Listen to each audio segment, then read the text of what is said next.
What's up, everyone? It's the Autistic Scyther here, and, well, we are almost at the end of March, which is interesting since it's a day before my birthday. But that being said, March is also known for a certain other month, specifically Women's History Month. And, while I could have essentially done this at the start of the month, heck, when you think about it, it kind of makes sense to make to make it kind of fitting now. And considering how this is one of my first longer videos, decided to take a look at it myself. And oh boy, there are a lot of female characters in video games that I enjoy. But it kind of makes me wonder my favorites. Well, let's take a look. This is my top 10 favorite female characters in video games, or favorite women in video games. Now, to be eligible for this list, I would say one per franchise, but there is a character on this that might also be linked with another franchise, so you'll soon see where it comes. So it only depends on your idea. But they have to be a notable female character in that video game franchise. And it really does say a lot, because there are a lot of video games I've played that honestly, or even haven't, that honestly I kinda like. So, that being said, without further ado, let's get started. Starting off first at number 10, we have Lucina from Fire Emblem Awakening. Starting off first with Fire Emblem, and, well, it's kind of interesting to say the least, but like many a Fire Emblem fan, I was introduced to this franchise through Super Smash Bros. Melee, thanks to Martha Roy. And then I was introduced to it by a fellow individual I went to school with, who introduced me to Fire Emblem Blazing Sword on the GBA. And with that being said, it's fair to say I was kind of hooked. That being said, one of the first Fire Emblem games I ever played was Awakening. And oh man, that game was amazing. That being said, what would my favorite character be from that? Okay, and if you already know about Fire Emblem Awakening, you know it's Lucina. As from the start of the game, she comes from the future to she essentially comes out of a portal to not only save Lissa from zombified soldiers, aka the Risen, but she also helps out Chrom. Defeat them. Helps Chrom defeat them. Of course, she initially shows up by disguising herself as Marth. Yeah, named after the famous Prince of Arcanea, or Altea in this case. And of course, we see her several times in the game. Her being officially unmasked all the way in Chapter 6. But that being said, it's kind of interesting to say the least, as she's not fully well revealed to be as Lucina until after facing off against Gangrel. As she ends up protecting Crom from an assassin and accidentally calls him father, revealing herself as his daughter from the future. And honestly, this is one of the most notable parts of the game that I enjoy. And even with that, she's basically one of the more interesting lords of the Fire Emblem franchise that I enjoy. And keep in mind, there might be a point where I rank all the lords from Fire Emblem. So, fingers crossed for that one. That being said, Lucina is one of the more notable characters from the second generation that you more or less have on your team. And she is a powerful individual. I mean, there is the likes of Cynthia and Owain that fit more to that, but yeah, Lucina's one of your better characters. And even with that, she is tough to boot. Of course, that doesn't mean she doesn't have a bit of a dorky side to her. As her support with her mother, she noticed to have a interesting fashion sense that can be a bit embarrassing. And even with her support with whoever is her sibling, whether it's the aforementioned Cynthia, or someone like Kiel, Brady, Inigo, or even Morgan, she has a fear of bugs, or insects in general. And it really is understandably... And she has some even more interesting and understandable moments that really make her an endearing young lady. Which really says a lot once you consider how she is in Fire Emblem Engage. I mean, heck, one of the bond conversations is her conversation with Panette, where she shows her fear of insects, and Panette basically, he protects her from it. And anyone that knows about Panette knows, well, you do not want to mess with Panette. I mean, that being said, the biggest one, it comes courtesy of Heroes, which a lot of her alts are amazing. I also prove that adorable and somewhat whimsical side of her. And that really shows out in most of her awakening supports. And it definitely does say a lot.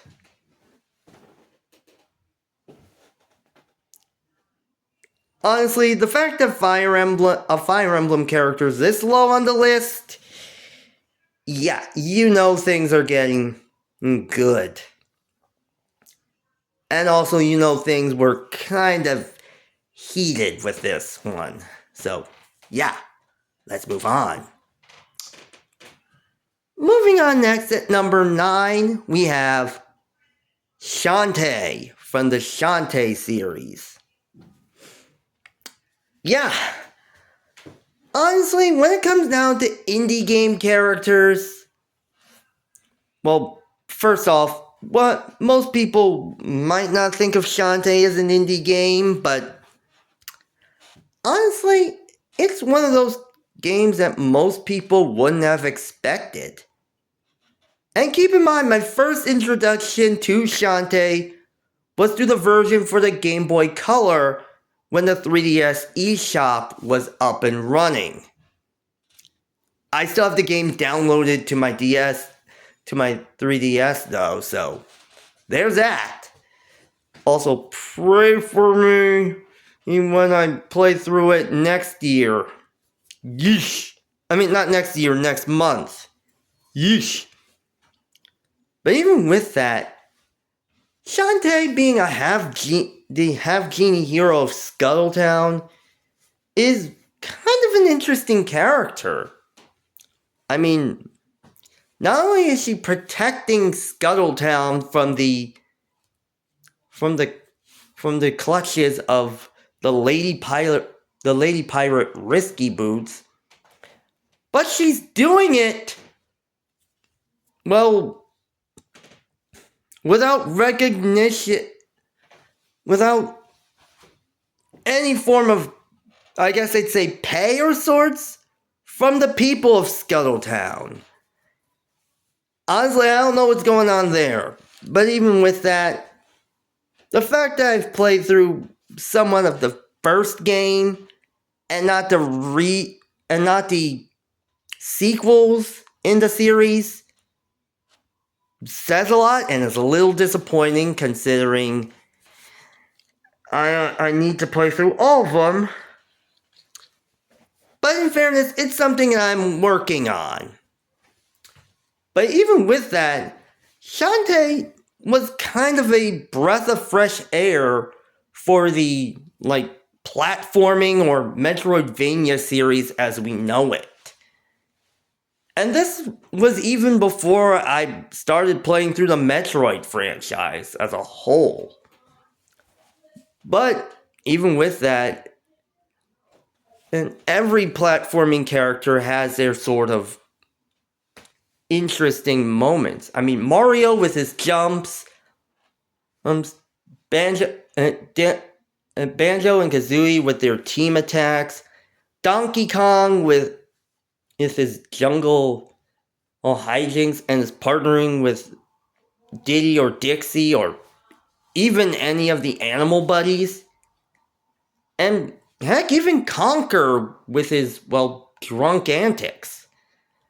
Shantae's platforming style is kind of a nice little noticeability.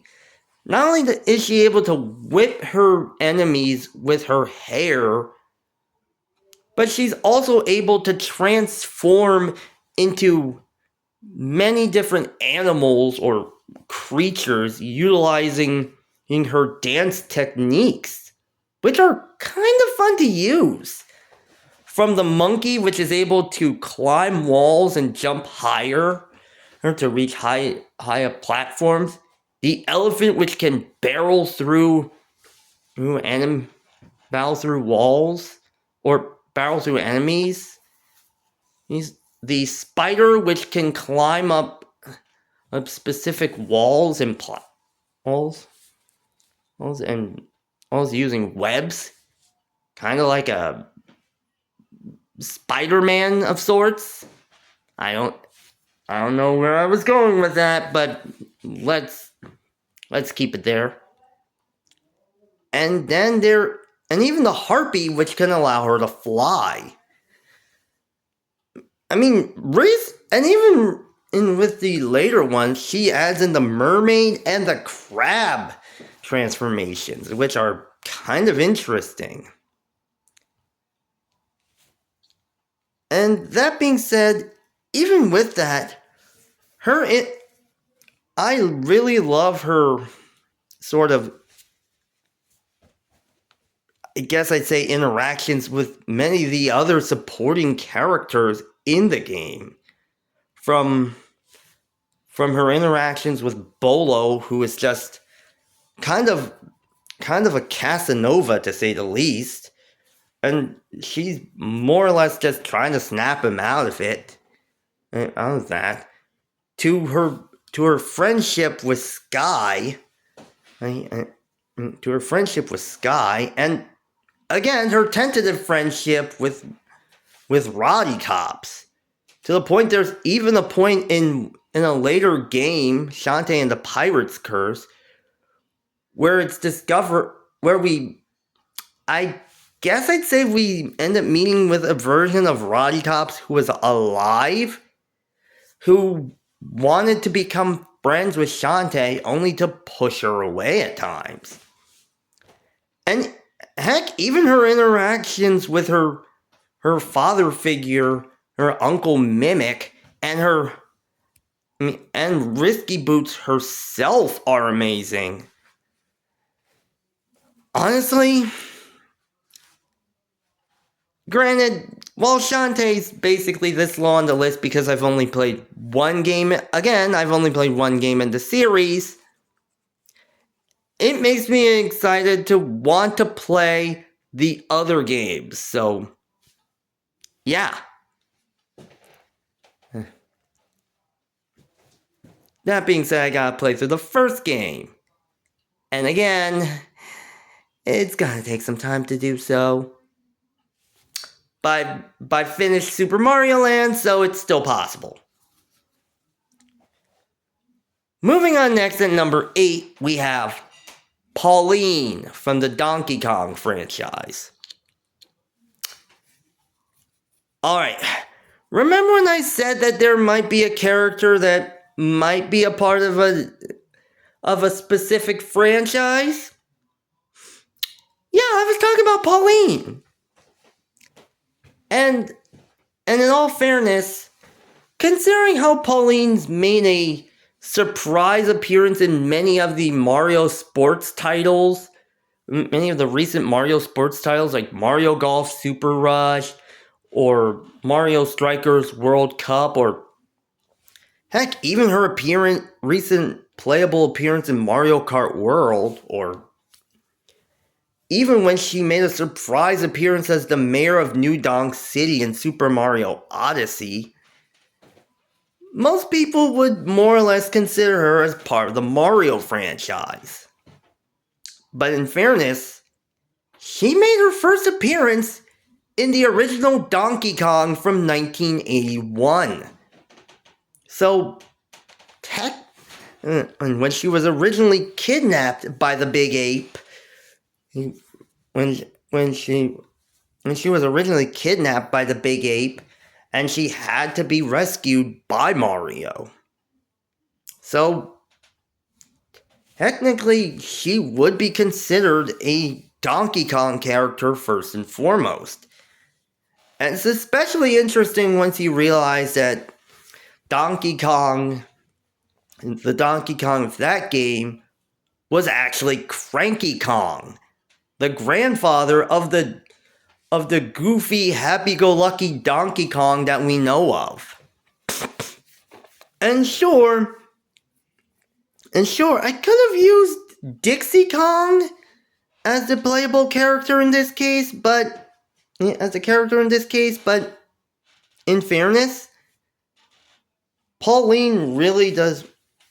The fact that Pauline shows up in many games where Donkey Kong more or less serves as a sort of villain really says a lot. Hello, Mario vs. Donkey Kong series. However, honestly, you know where I'm going with.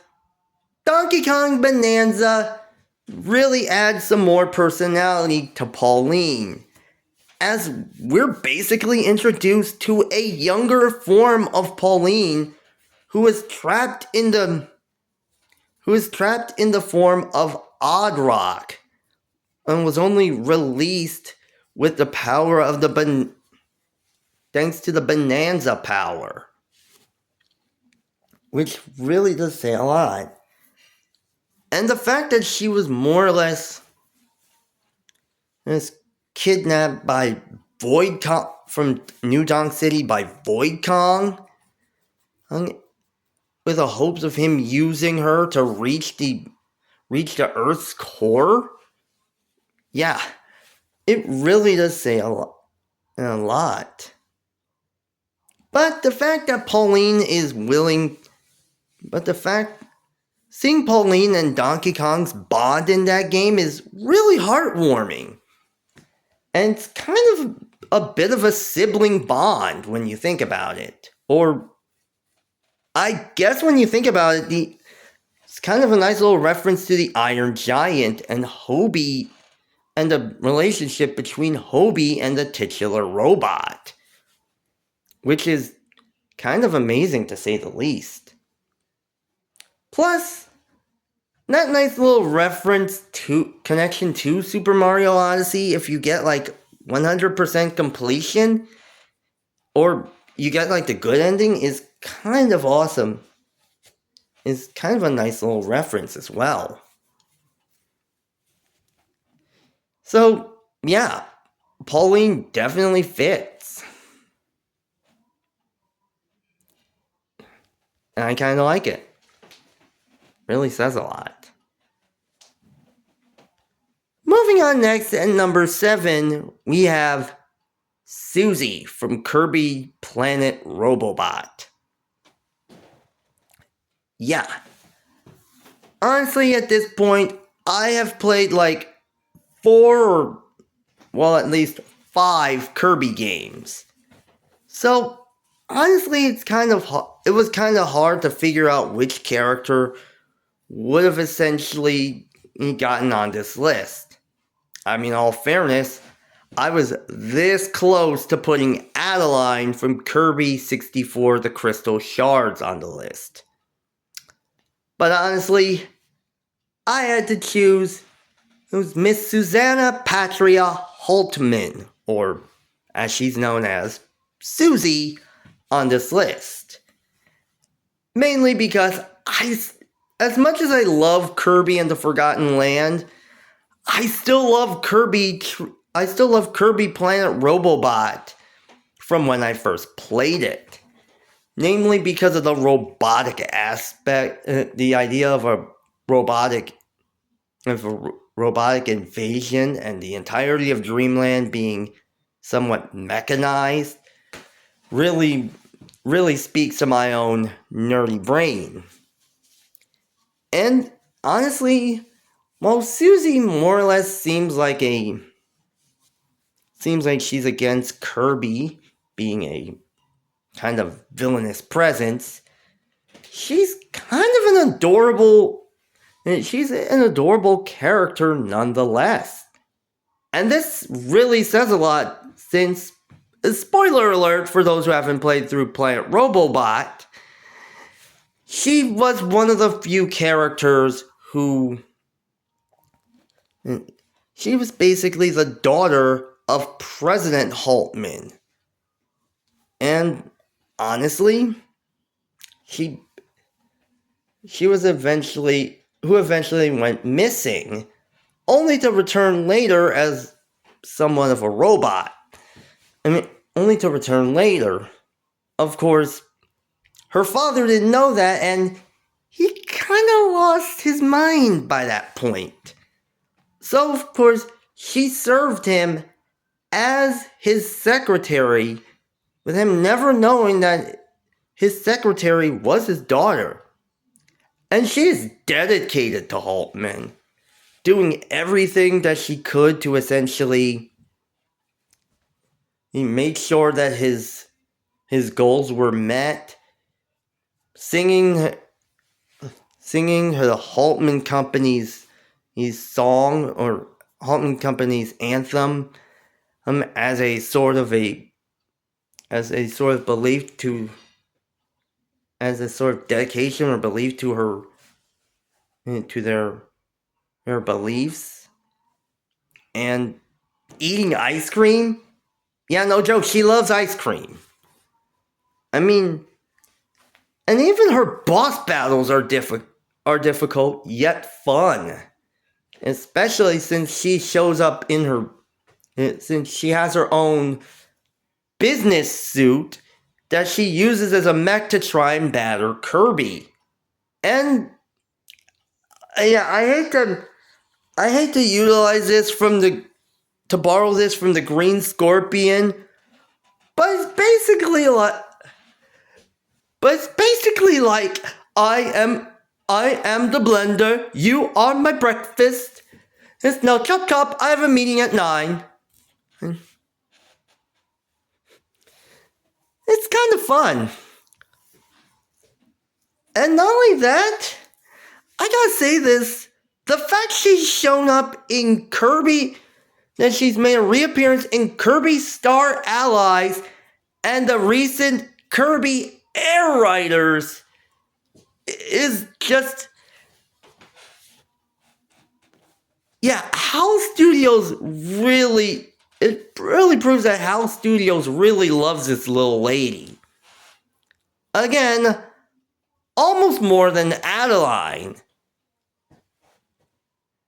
Which is kind of a telling thing now that I think about it. Huh.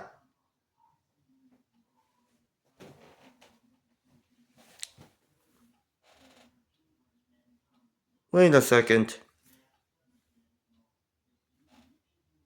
Where did that leave Daros? Never mind. That's for another day. Moving on next at number 6, we have Futaba Sakura from Persona 5. Alright, first things first, even though I have never played Persona 5, at all, well, or yet, in this case, I have to say this. Haru is best Persona 5 girl. Fight me on this. And second off, as much as I love Haru, you gotta admit, Futaba is one of the more interesting characters. Since, while you don't meet her until, later on, naturally because, you start off underneath the guardianship of Sojiro Sakura, her uncle. Yeah. And from the start of the game.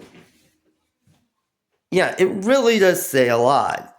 And granted, Persona 5 has no shortage of amazing female characters.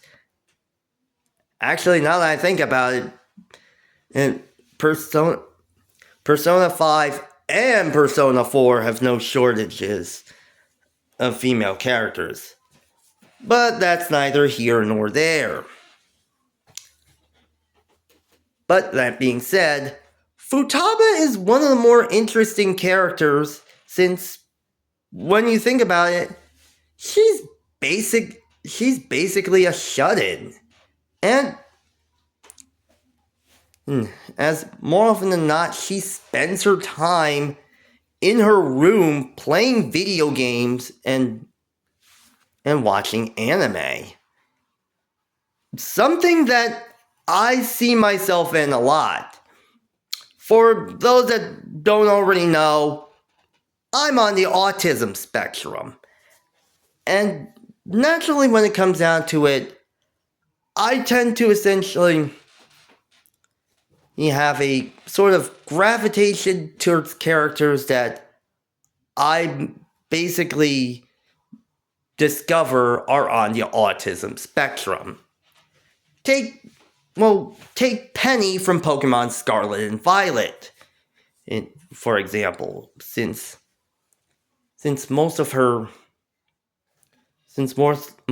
sort of personality seems to, and most of her specific traits seem to be pointed towards the autism. Seem to be pointed towards being on the autism spectrum than anything else. As she's smart, she's able to hack into the league points, system.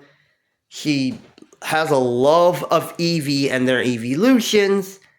And when you do end up checking out her dorm, it's basically just an anime and gamer's paradise. And that being said, Futaba is kind of the same way. However, hers is a little different as most of her shut-in traits came as a result of her mother, Wakaba, who more or less was sort of had a run-in with the main big bad of Persona 5. I forgot his name. He's the politician. But even with that, the fact that she ends up seeking help from the Phantom Thieves in order to more or less steal her treasure is kind of her own way to reaching out for connection. Only to basically awaken her persona as a result. Also, the fact that her persona is the Necronomicon, honestly, is just amazing. And heck, even when she joins the Phantom Thieves, she basically joins as the girl as the guy in the chair, or somewhat, which really says a lot. And even with that, and even after going through her palace and meeting the Wakaba Sphinx, seriously, don't know where they were going with that one. Ugh. Many of your social links with her are just her trying to helping her basically just break out of her shell and just, heck, it's not just her social links with Joker, but it's her social links with her interactions with many of the other members of the Phantom Thieves that just kind of allow her to come out of her shell and make a connection with everybody, which really says a lot. And honestly, it really has its own thing. The fact I see myself in Futaba really says a lot. If you hadn't already guessed, I spend a lot of time in my room. So, yeah. But even with that, the fact that even though I have not played through Persona 5, but I see myself in Futaba, kind of says a lot. Also, she's voiced by Erica Lindbeck, the voice of Celica from Fire Emblem Echoes. Says a lot. Again, my Fire Emblem brain just fires on neurons whenever I hear a voice actor or voice actress, and I say, oh, they voiced a Fire Emblem character. Get the dopamine train a-running.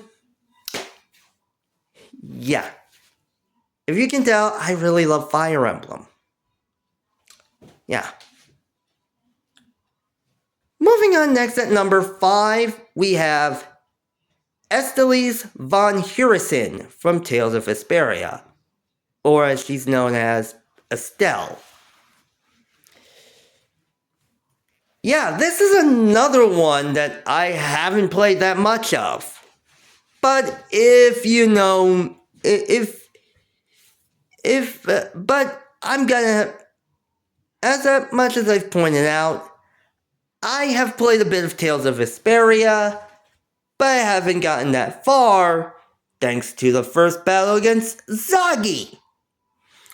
Literally, I do not know why they made his first battle so difficult. Maybe it could be because I have never played a Tales of game before Vesperia.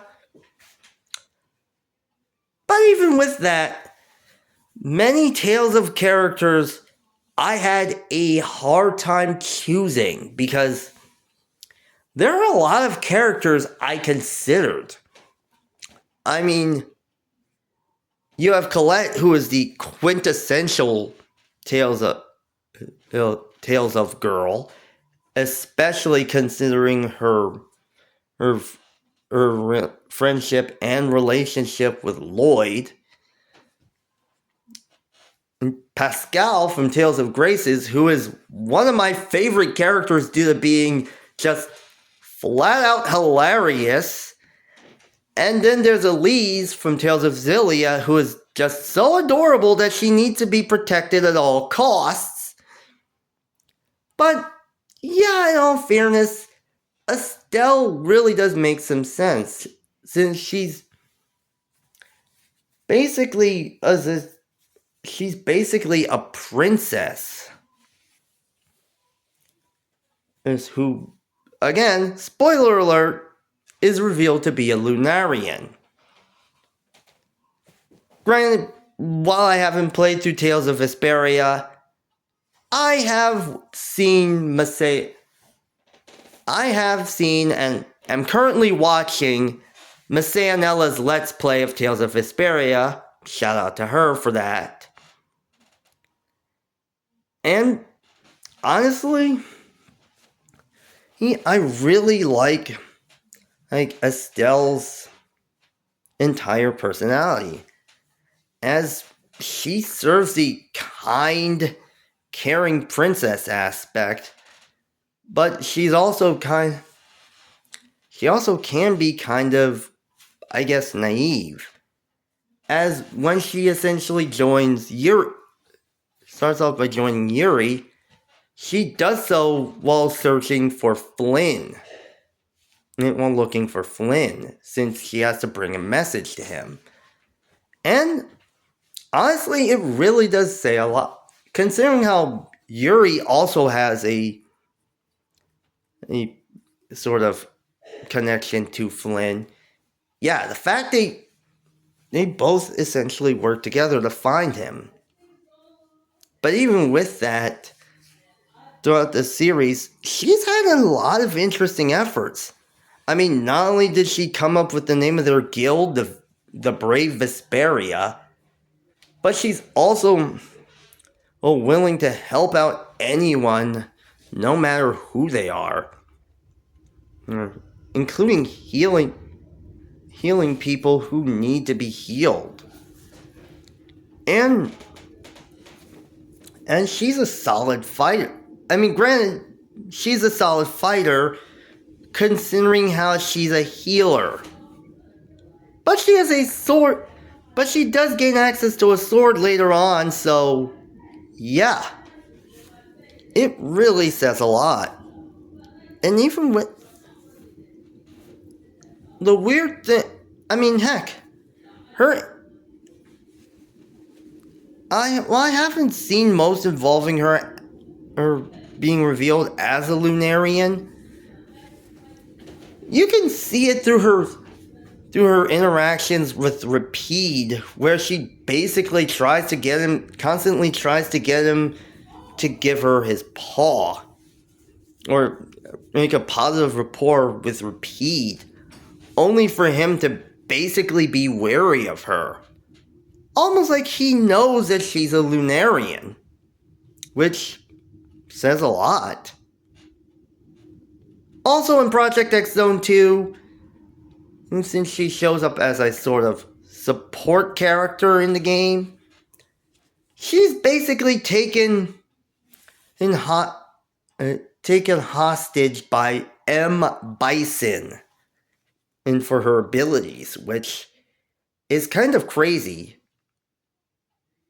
But then again, I wish she had an interaction with other characters in the game. An Estelle Lucina, a few Estelle Lucina interactions would have been nice. Just saying. Moving on next, at number 4, we have Elena Fisher from the Uncharted franchise, or the Uncharted series. Oh boy! Speaking of games I had a hard time playing. There's this series. For anyone who doesn't know, I've played through the first two of the Uncharted quartet of games, Drake's Fortune and Among Thieves. The only reason I haven't played through the entirety is because I've been stymied with the tank level of Among Thieves. Because my dumb mind had me move left into the tank's line of fire instead of right. Yeah, I'm still beating myself up about that. But even with that, Uncharted has some interesting characters. And honestly, while I could have essentially chosen a character like Chloe Fraser or Nadine Ross, honestly, it has to be Elena. I mean, one of the few characters who has had Nate's back through all 4 games. I mean, in the very first game, she basically seeks out Nate's and Sully's help in finding the treasure of Sir Francis Drake, just for a scoop. And honestly, we realize that there's no love lost between, well, I'd say no love lost, but there's a bit of romantic tension between the two of them. Which kind of makes sense since he does basically leave her holding the bag at the beginning of the first game. Of course, she basically makes a return and helps him find El Dorado. Helps him find El Dorado in the first game, as well as the Chintamani Stone. Although she does get kidnapped by Gabriel Roman and Atok Navarro, who has one of the worst boss battles in the series. Just, yeah, in hindsight, that one is one of the worst. But yeah, he says a lot. And keep in mind, the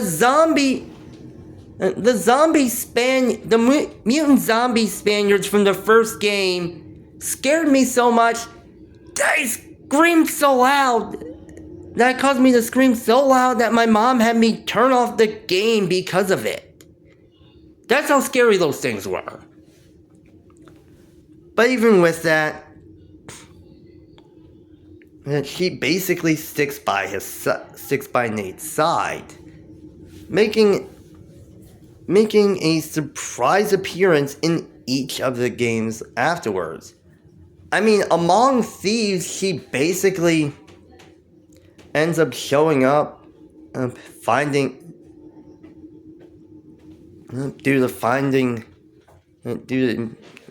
giving a scoop following a scoop on not just Zoran Lazarevic, but also the lost city of Shambhala. And we do see there a bit of a romance blossoming with each other. I mean, to the point that we learn that Nate ranks clowns above losing Elena, which might be just him playing it off cool, but really says a lot. And in Uncharted 4, or A Thief's End, they're basically living together. Yeah, as a couple, to the point. And while he does basically end up lying to her while following his brother Sam to find the pirate colony Libertalia, she eventually she still sticks by his side, even though he lied to her. And even with that, at the end of the fourth game, they end up getting married and having a kid together. They have a daughter named Cassie Drake. Which, that being said, Naughty Dog, you have a sequel or spin-off potential already with this series. An Uncharted sequel series starring Cassie Drake. Please make it happen. Yeah.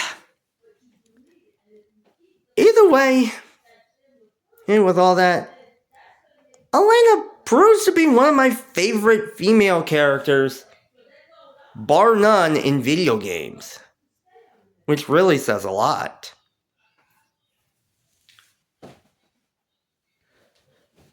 Moving on, next at number 3, we have Peach from the Super Mario franchise. Yeah. While Pauline basically may have initially started off as Mario's quote-unquote main squeeze, Peach basically was one of the most notable characters in the franchise from the beginning. And this is saying a lot, since she's the original damsel in distress ever since the original Super Mario Bros. In 1985, being kidnapped by Bowser, with Mario setting out to rescue her. But even with that, Peach still proves that she's kind of one of the more notable characters in the franchise. I mean, she's smart, she's a caring princess, willing to do anything for the Mushroom Kingdom and its citizens. And while we don't see that in times where she's kidnapped, we do see this in many different games. I mean, 3D World, Super Mario 3D World and Super Mario Bros. 2 has her as a playable character. However, we do see that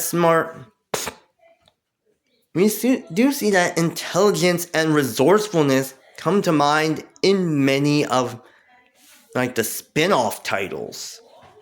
I mean, as in the original Paper Mario, she basically has her own way of helping Mario from the sideline by basically eavesdropping on Bowser's minions in order to bring hints to Mario to where he needs to go. He helps the robotic computerized entity Tech XX more or less find out what it means to love, or to what it means to be human.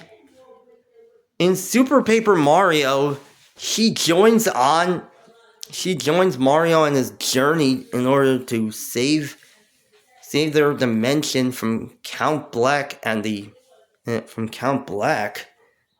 of course Dimentio. And she's by helping out, and she's fairly sassy, to say the least. Again, the face-off against Francis really there's a dating sim style face-off against Francis where we basically see how sassy she can be, which is really amazing. And in Super Mario RPG, while again she is kidnapped by the Smithy gang, when you eventually rescue her, she basically joins the party she basically sneaks out of the castle and joins the party as your primary healer, which is kind of unheard of. So she can be sneaky when she wants to be. And then there's and even in the Mario and Luigi franchise, while we don't see much from her in terms of this, she also shows her personality in those series as well. Oh, I mean, heck, Paper Jam actually shows that Peach knows this sort of thing knew that this sort of thing happens on a regular basis. And that's not also including her appearances. I mean, Super Mario Odyssey, while she's basically kidnapped by Bowser and more or less forced to marry him, at the end of the main story of the game, she basically shuts down both Mario and Bowser as they're both vying for her attention.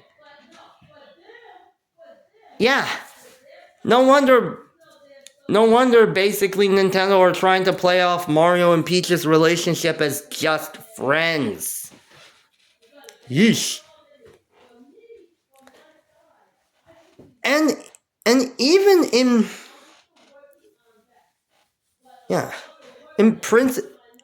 in Super Smash Bros. Brawl, he is one of the few characters who's able to calm a face-off between, I believe, Meta Knight and Lucario.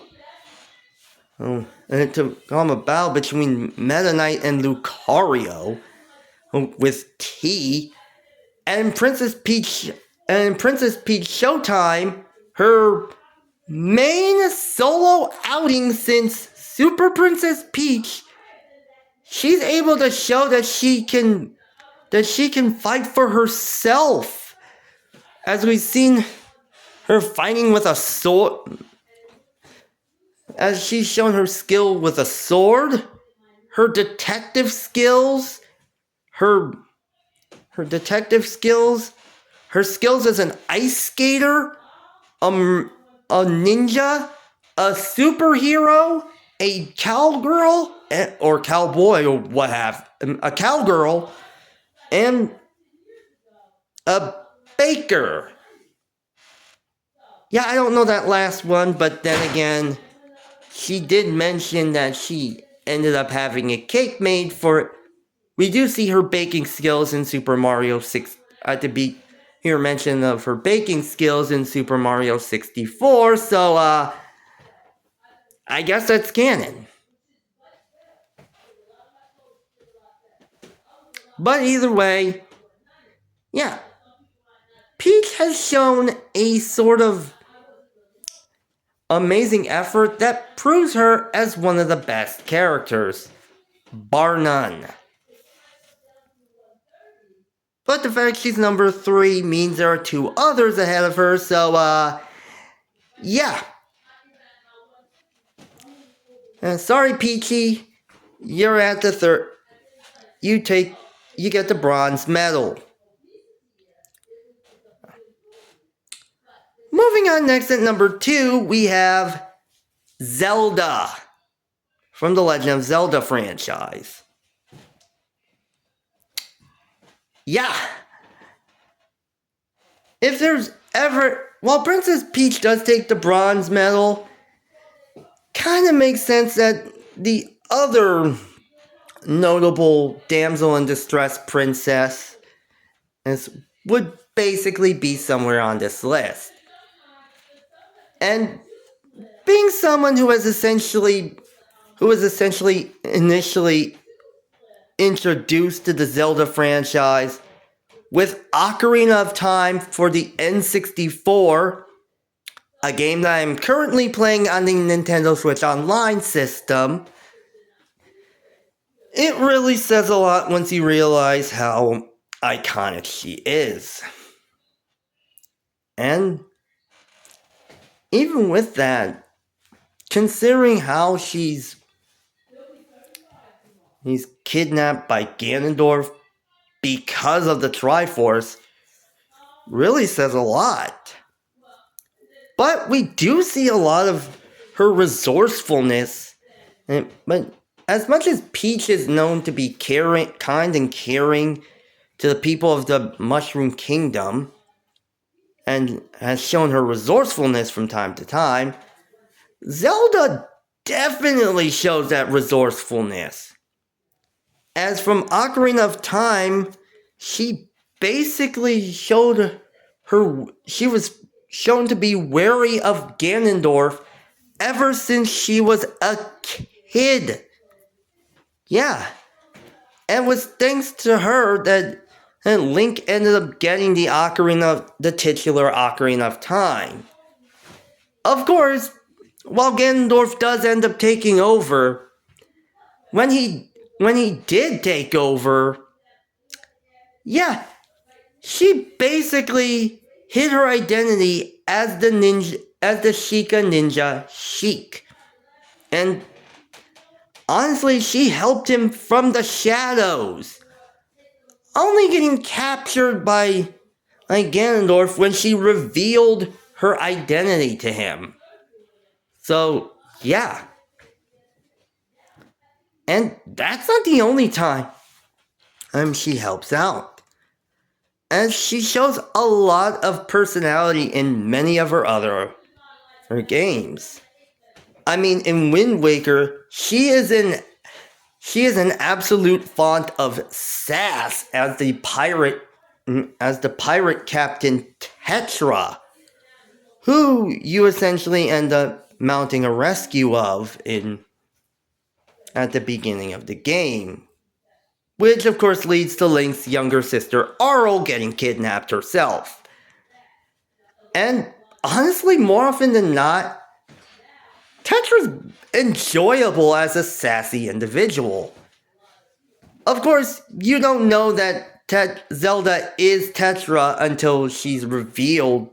until her identity is revealed later on, once you first visit the Tower of the Gods. But yeah, it really proves a kind of a nice little friendship between Link and Zelda. And that's not just the only one. Minish Cap shows a nice little friendship between the two of them. And she seems like a normal girl in that one, even though she's a royal princess. Spirit Tracks shows how she's able to take to the field in that game by possessing a phantom. And this is after her spirit's ripped from her body, which is kind of crazy. And Skyward Sword shows her as a childhood friend of Link. And again, there's still some font of sass between her, including the fact that she's able to shut down Groose, when he ends up picking on Link, which really says a lot. Of course, if you hadn't guessed, there are several Zeldas remaining in this. I'm talking Twilight Princess Zelda, Breath of the Wild / Tears of the Kingdom Zelda, and Echoes of Wisdom Zelda. But that's because those are the best showcases of her personality in the franchise to date. Again, Twilight Princess Zelda more or less helps out Link from the shadows, but this time hiding her identity from Ganon, basically as sort of a rebel. In Breath of the Wild and Tears of the Kingdom, we see her more, well, I guess I'd say sassy. She's much more intelligent and And she's much more of a scientific genius when you think about it.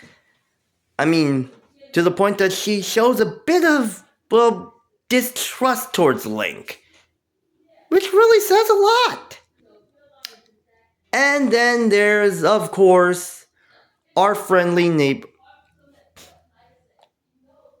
And in Echoes of Wisdom, we get to control her for the first time, showing that Link's not the only one who's a hero, that Zelda has enough competence to become a solid hero, which is amazing to say the least. So, yeah. Nintendo, please give us more games with a playable Zelda, at least. Please. Alright, before we move on to number 1, I'm gonna mention some honorable mentions. First honorable mention is Mia from Golden Sun. Honestly, I've played through Golden Sun several times, and I really like Mia, as she's more or less your standard healer in the party. But even with that, she has a bit of sass, and that's willing to more or less. She has a bit of sass that basically he sort of, I guess, fits as a. He's sort of. I don't know how to explain it. Like maybe a bit of a foil to like both Isaac and Garrett. And yeah, it really says a lot. Second honorable mention is Maya Fey. And as someone from the Ace Attorney franchise, as someone who has played 4 of the first 6 Ace Attorney games, yeah, I kind of enjoy Maya's presence in all 3, as she basically serves as a perfect assistant towards Phoenix Wright. Basically, he's showing her own sort of, well, enthusiasm to the case at hand. I mean, from the stepladder versus stepladder debate to her love of hamburgers, a lot of them are just enjoyable. Although I wish she doesn't get accused of murder every other Friday. Seriously, that just gets annoying.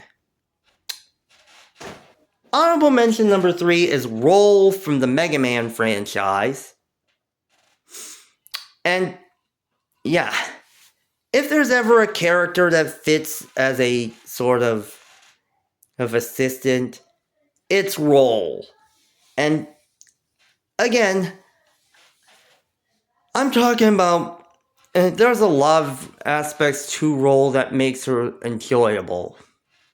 I mean, heck, she basically proves as a sort of not just shopkeeper, but a pure sidekick to Mega Man in the more recent Mega Man franchise entries.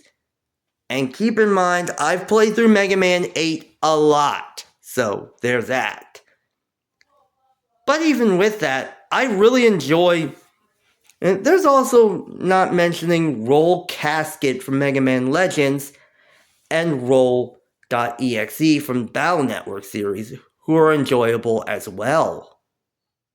Says a lot. And finally, the final honorable mention is Cynthia from Pokemon Diamond, Pearl, and Platinum, and the remakes.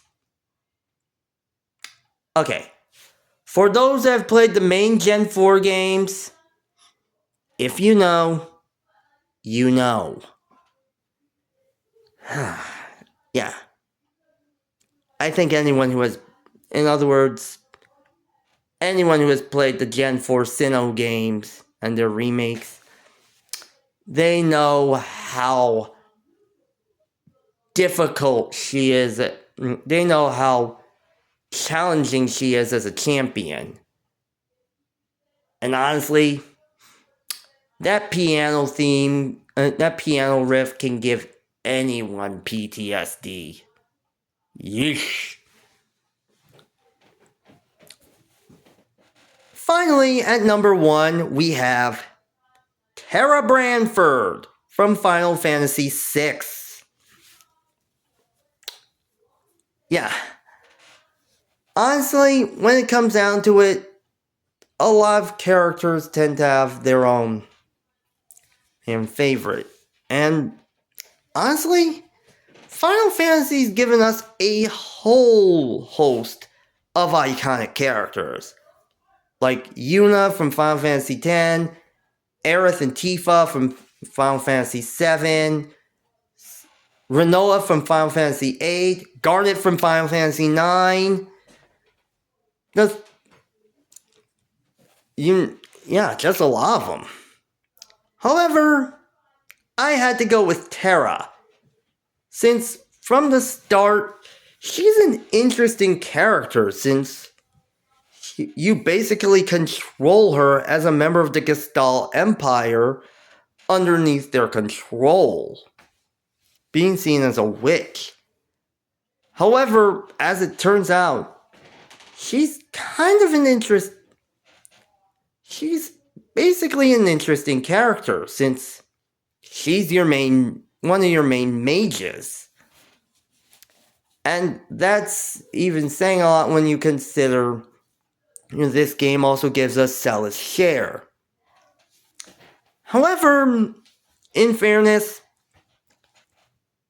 yeah, I gotta say Terra is one of the more fan favorite characters. Namely because later on you discover she's an Esper. And as soon as she transforms into her Esper state, oh my god, it is amazing. And honestly, this makes her one of the more notable characters because of it. But even though she's an Esper, she still proves to be a kind individual, willing to do anything to help anyone she meets.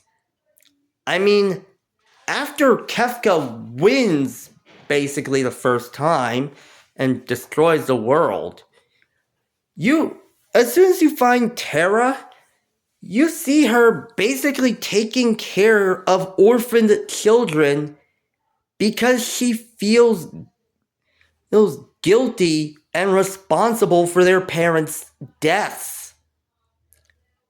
And as soon as she basically shows up and fights as an Esper, oh man, she is she's afraid that the kids are going to be scared of her. Only for one kid to realize that she's still their mother, or they're still their mama. Which honestly says a lot. And even with that, Terra is one of the most notable characters. I mean, in Dissidia, she also adds to being a font of sass, considering her interactions with Kefka, which I think I see why a lot of people like him. Seriously, Dissidia definitely proves him on Joker levels of hilarity. And even with that, Terra's still the gold standard when it comes to mages.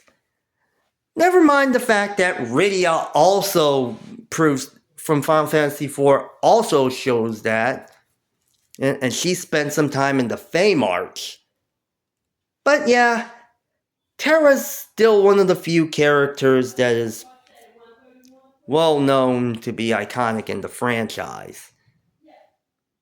And honestly, I don't think I'd have it any other way. Gotta say it. So, also, she's voiced by Natalie Lander, who voices Elise in Fire Emblem Fates. And, I'm a sucker for cuteness, so yeah, you knew I was gonna mention that here, so yeah. Those are my top 10 favorite female characters in video games. Alright. And I know it's one of the longest videos I made. I mean, ever since I got my channel verified, I've been realizing I've had a lot to say about certain things, so, and considering how I have a lot to say and enough time to say it, it kind of makes sense that it would get a little long-winded, so I apologize for that. But honestly, I hope you guys like this video. Even with that, and there's gonna be a lot of things this coming. Considering how, well, how next month is in April, it's gonna be Autism Awareness Month. There may be a chance you're gonna see a lot of videos from me for Autism Awareness Month. So, keep an eye open with that. That being said, like, comment, subscribe, and if you want to, join Patreon. You don't have to pay for a Patreon membership. You can still join for free. I don't want anyone going broke over this.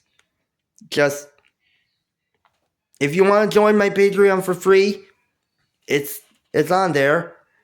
You have the choice to. If you want to pay for a membership, that's fine too. Just don't go broke. Take care of yourself. But if you do, patreon.com/theautistic And with that being said, I'll see you next time where we take a look at the third group of starter Pokemon. See you then.